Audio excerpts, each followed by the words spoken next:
मला येथे दीपकभाऊ आदरणीय पेगेकर बाळासाहेब जोगरे उपस्थित सर्व विचारपटावरील मान्यवर संबोधलेले समाज बांधव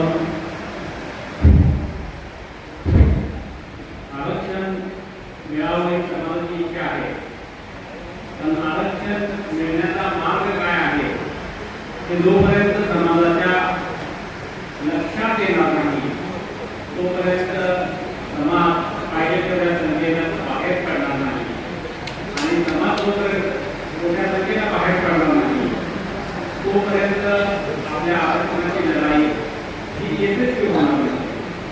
आपल्या दोन सरकारने काम केलेलं आहे, शहाणे करून सोडावे सगळे.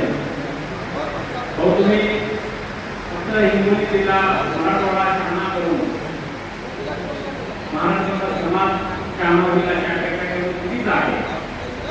तुम्ही महाराष्ट्राचं नियोजन करा, प्रत्येक जिल्ह्यामध्ये तालुक्यामध्ये बैठका रॅलीच्या माध्यमातून समाजापर्यंत तुमची एक फेरी होऊ द्या आणि मग त्यानंतर तुम्ही मुंबईसाठी हात मारा.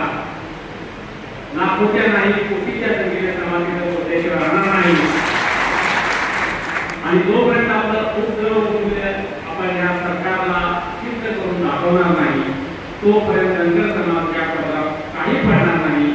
एवढी सूचना करतो, माझे 2 शब्द संपवतो. जय हिंद, जय महाराष्ट्र. ताज्या बातम्यांसह ठळक घडामोडी पाहण्यासाठी आजच डीडी दर्पण न्यूजला लाईक करा, शेअर करा व सबस्क्राईब करायला विसरू नका.